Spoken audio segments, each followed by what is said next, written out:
Hər kəs Ulu Öndərin ziyarətinə tələsirdi. Sadə vətəndaşlar, o cümlədən şəhid anaları, müəllimlər, məktəblilər. Onları bura gətirən bir səbəb var: Ulu Öndərin xatirəsinə ehtiram. Ulu öndərimizi ziyarət etməyə özümüzə borc bilirik. O elə bir lider olub ki, elə bir şəxsiyyət olub ki, onu əvəz edilən bir insan ola bilməz. Bugün gəlmişik ümumi liderimizin qəbrini ziyarət eləyək və onu daimi xatirimizdədir. Daimi yad eləmək bizim borcumuzdur. Ümumiyyətlə, mənim düşündüyüm qədəri bütün gənc nəsil, yaşlı nəsil hamısı bilməlidir ki, bugünkü gün Azərbaycanın bu səviyyə gəlib çıxmasında, inkişafında milli liderimizin müstəsna və əsas rolu olmuşdur. Bugün uşaqlarımızı, bağçanın uşaqlarını ümumilli liderimiz Heydər Əliyevin ziyarətinə gətirdik. Uşaqlara məlumat verdik. Qəbri üstünə güllər qoyduq. Heydər Əliyev Azərbaycan xalqı milləti üçün çox dəyərli bir insan olub.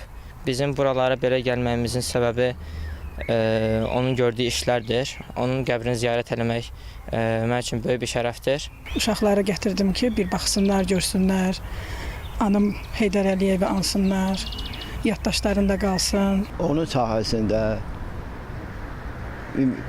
universitetlər demək olar ki, tamamilə pulsuz oxuyurdular. Xarici ölkələrə tələbələri göndərən ümumilli lider Heydər Əliyev olub. Azərbaycanı, necə deyirlər, bir nömrəli dünyaya tanıtdıran Heydər Əliyev olub. Xalqımız həmişə çalışmalıdır ki, bizim ümumi liderin heç zaman gördüyü, xalq üçün elədiyi əziyyət, dəyər, işlər yaddan çıxmasın, unudulmasın, gələcək nəsillərimizə ötürülsün. Ulu Öndərin əziz xatirəsini anmaq üçün fəxri xiyabana gələnlər arasında Türk dövlətlərini təmsil edən diplomatlar da var idi.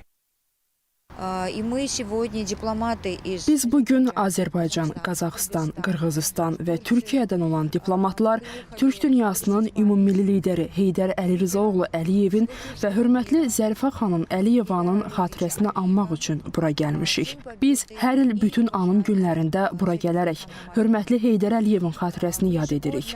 O, bütün şüurlu həyatını Azərbaycan xalqına, Türk dünyasına və ümumilikdə dünyaya həsr etmişdi.